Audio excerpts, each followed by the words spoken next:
Chers amis, chères communautés, je suis heureux de vous retrouver pour ce dernier rendez-vous avant la fête de Pessah. Vous êtes tous dans vos derniers préparatifs. Ce soir, le Seder commence à la nuit, à 21h09. Je précise qu'il faut bien attendre la nuit pour faire le Seder, car le Kiddush, qui débute ce Seder, fait partie des 4 coupes de vin du Seder. Ces 4 coupes de vin sont liées au récit de la Haggadah. Or, il est écrit, là et là, cette nuit-là, donc on ne peut pas célébrer le Seder avant la tombée de la nuit. Je voulais également rappeler qu'effectivement, il est important d'avoir ces trois matzot shmurot, gardés spécialement pour la soirée du Seder, qu'il faudra en consommer pour motzi matzah au moins 30 grammes, et si on peut 60 grammes, que le maror, eh bien, là aussi, il faudra en consommer 30 grammes. Alors, ceux qui ont du réfort, qui ont la chance d'avoir du réfort, c'est bien. Sinon, on peut prendre des endives ou de la romaine. Et bien sûr, les autres éléments du plateau du Seder, nous les avons expliqués très longuement. Je voulais partager avec vous un enseignement que j'ai lu à propos d'un passage de la Haggadah sur lequel on va très vite, on ne s'arrête pas beaucoup. Et voilà, ce passage, je voulais vous le lire. Il est écrit donc dans le récit, dans Maguid, Baruch Shomer Avtachato le Israël, béni soit celui qui garde sa promesse à Israël, au peuple juif, Baruchu, qu'il soit béni, chez Kadosh Baruchu, Rishav et Aketz Laasot. Akadosh Baruchu a pensé déjà à la fin pour l'accomplir. Chez Amar, car il a dit le Avraham Avinu Bevrit Ben Abetarim, dans l'alliance dite alliance entre les morceaux.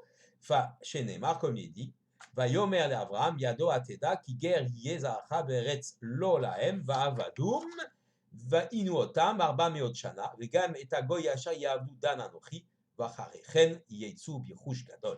Donc je traduis comme il est dit. Et j'ai dit à Abraham que tu saches que tu seras, ta descendance, pardon, sera étrangère dans un pays qui ne leur appartient pas. Ils seront asservis, on les opprimera pendant 400 ans. Et ce peuple qui les a opprimés, je les jugerai aussi et vous sortirez avec de grands biens. La promesse, effectivement, avait été faite à Abraham. Donc Dieu a déjà pensé au moment où il parle à Abraham, il a déjà pensé à la fin. C'est-à-dire que l'asservissement, on le sait, sera suivi d'une délivrance, d'une Géoula. Et ce qu'il prédit à Abraham va effectivement se réaliser dans un sens extrêmement simple. Les Hébreux seront bien sûr asservis en Égypte, alors pas 400 ans, mais seulement 210 ans. Il y aura une réduction du temps de l'esclavage, car on va compter en fait le temps à partir de la naissance d'Yitzhak, et surtout c'est une sorte de mérite, de srout, de recette, pardon, de bienfait que Dieu va nous faire en réduisant la période d'esclavage. Mais les Juifs sont vraiment réduits en esclavage, et puis ils sortiront. Donc voilà, très simplement, c'est une annonce qui est faite à Abraham. Dieu, donc, voit l'avenir, et il a déjà prévu la délivrance avant même l'asservissement. Un commentaire très intéressant nous explique que, en fait, c'est le Shibboleth Haleket, il nous explique en fait que lorsque la Haggadah s'exprime, Dieu s'exprime, enfin, les mots reprennent l'expression de Dieu dans la Haggadah, l'Éternel a pensé à la fin, eh bien cela veut dire aussi que cela s'adresse à nous. Et c'est extrêmement contemporain, car en effet, comment des Juifs, encore asservis dans les différents lieux de leur exil, que ce soit en Espagne de l'Inquisition ou le Moyen Âge des croisades en Allemagne et en France ou la Shoah, et je pense à ces Juifs qui ont fait donc les Sédarim dans Varsovie, attaqués par les Allemands en flammes dans les souterrains. Et comment peuvent-ils dire on va être libérés, on sort d'Égypte, etc. Non, Dieu a déjà prévu la fin. Vous vivez une période d'oppression terrible. Sachez que le bout du tunnel est là. Une explication est difficile d'en donner. Pourquoi Dieu a voulu, a fait ou n'a pas fait ou s'est abstenu, je ne sais pas. Mais en tout cas, la lueur d'espoir, elle est là. Il n'y a jamais de désespoir. L'histoire se termine toujours bien. Voilà, quel enseignement extrêmement contemporain par rapport à nous. Mais je voudrais ajouter un commentaire d'un rave également décédé il y a pas si longtemps que cela, le Rav Chaim Friedlander, dans son livre Siftei Chaim, les lèvres des sages, ainsi qu'il a institué son livre. Alors il reprend cette phrase et il nous dit, donc Kadosh Baruch Hu, Rishav et Taketz, Kadosh Baruch Hu a déjà pensé à la fin de l'histoire, avant même que n'arrivent les catastrophes, il a pensé déjà à la rédemption. Il est écrit dans un traité du Talmud, le traité de Megillah, au Daf, c'est-à-dire à la page Yud Gimel Amoud Aleph, c'est-à-dire la page 13 folio A, hein, page de Talmud toujours recto verso, donc c'est le recto. Alors je lis ce passage du Talmud. Amar Resh Lakish a dit, d'un grand rav s'appelait Resh Lakish, Akadosh Baruch Hu, Make et Israël, Ela Imken, l'Éternel donc frappe Israël, mais à condition que Imken Boré Laem Refoua Kodem Lamaka, ou Refoua Techila, à condition que l'Éternel ait déjà préparé le remède avant le coup, avant la maca, avant la plaie. Il y a déjà le remède qui est là, avant même que la plaie n'arrive. Il est là, mais des fois on ne le trouve pas. À nous de le chercher. Mais en tout cas, il est là. Il y a déjà un remède. À cela, le Rav Friedlander dit, il s'agit ici d'un hommage aux femmes d'Israël. Femmes d'Israël, de quoi s'agit-il? Eh bien oui, à chaque fois qu'une catastrophe va s'abattre sur le peuple juif, ce sont les femmes d'Israël qui jouent un rôle éminent. Exemple, l'histoire de Purim, avant même que Haman n'ourdisse ce terrible complot d'extermination des Juifs, Esther est déjà entrée en scène. Dans la scène 1, avant qu'Haman lui entre en scène 2, mais en scène 1, il y a déjà Esther. Elle est déjà en place, elle est déjà reine. On ne sait pas pourquoi Vashti meurt et Achashverosh cherche une autre reine et Esther est choisie alors que c'est une femme juive et que, à son corps défendant, elle ne voulait pas aller chez ce monarque. Mais elle y va et elle est prise presque de force par les gardes du roi qui l'amènent et elle doit se marier avec lui. En fait, elle est, elle, l'agent déjà de la refoua, du remède avant le mal. Deuxième exemple, on monte dans l'histoire, sortie d'Égypte, Myriam est déjà là. Et d'ailleurs, avant même Myriam, alors que les béné Israël descendent en Égypte avec Yosef et sa famille, au moment d'entrer en Égypte, dans les frontières de l'Égypte, il y a la femme de Lévi qui accouche et elle met au monde une petite fille qui s'appellera Yochevet et qui est la mère de Moshe. Déjà, celui qui va sauver Israël, hein, le sauveteur, le Moshiach, celui qui sauve Israël, eh bien, il n'est pas encore né. Mais sa mère naît au moment où on rentre en Égypte. C'est extrêmement fort.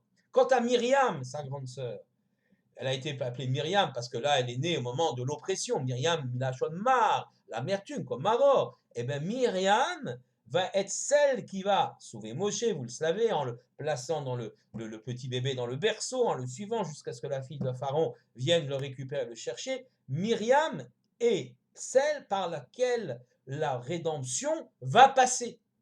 Myriam Anevia, on l'a même appelée Myriam la prophétesse. Pourquoi? Chez Aïta Mitnava, elle dit la Gemara de Sota au Daf Yud Beit Amud Bet, c'est-à-dire la page 12, folio B, elle dit, chez Aïta Mitnava, elle disait Atida Imi, chez Telet Ben, chez Oshia Israël. Ma mère, dans le futur, va accoucher d'un enfant qui va sauver Israël. Elle l'annonce.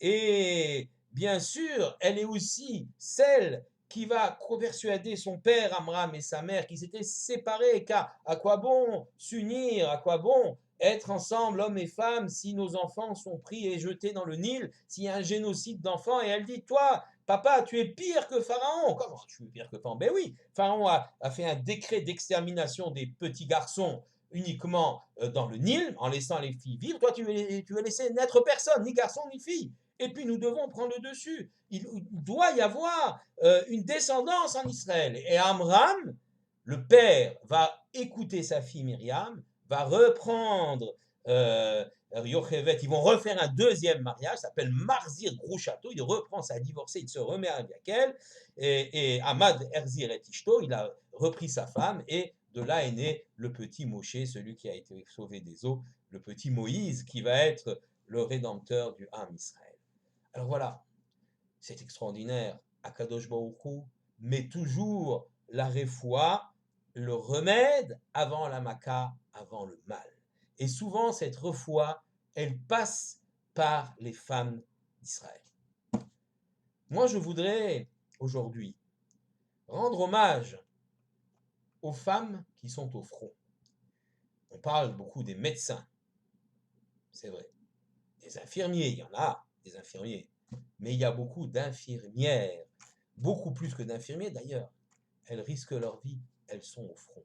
Elles font partie de la refoua, du remède. Je voudrais leur rendre hommage, elles qui risquent leur vie pour sauver d'autres vies humaines. Et puis, lancer un formidable message d'espoir. Nous savons qu'Akadosh Baruch Hu, nous ne comprenons pas pourquoi nous avons cette maka, cette plaie, mais Kadosh Baruch Hu a déjà prévu le remède. Il est déjà là. Il faut le chercher. Je ne sais pas où il est, je ne sais pas qui a raison, si c'était le professeur de Marseille ou de Paris. En tout cas, la refoua, elle est là, le remède est là. Et il faut rendre hommage aux chercheurs, à tous ceux qui sont là pour découvrir ce qu'Akadosh Baruch Hu a enfoui dans le monde. Tiens, Tsafoun, une des étapes du CDR, ça veut dire enfoui, caché. Elle est là, cachée. Il faut la révéler, la dévoiler. Et c'est en cela aussi, après les infirmières, que je veux rendre hommage aux médecins. Car les médecins sont les associés de l'Éternel. Ils n'ont pas toujours été bien considérés comme l'hôpital. Eh bien, ceci doit changer. Les médecins sont au front. Ce sont eux les associés d'Hachem. Les chercheurs dans les laboratoires qui cherchent ce remède sont également au front. Kadosh Baruch Hu éclaire leur esprit pour retrouver le remède qu'Akadosh Baruch Hu a déjà préparé pour nous tous. Je vous souhaite une bonne santé, des bonnes fêtes de Pessah, Pessah Kacher, de Saméar, que nous puissions sortir tous de cette maca, de ce médecin, de cette étroitesse, de cette angoisse, pour arriver vers la joie tous ensemble, pour nous retrouver, soit dans notre synagogue de Metz, quand on pourra la rouvrir, soit dans Eretz Israël, avec la venue du Mashiach, Tzidkeinu bimera beyomeinu, Amen, avec la venue du Mashiach à Jérusalem, tous ensemble. Amen. Chag Sameach à tous.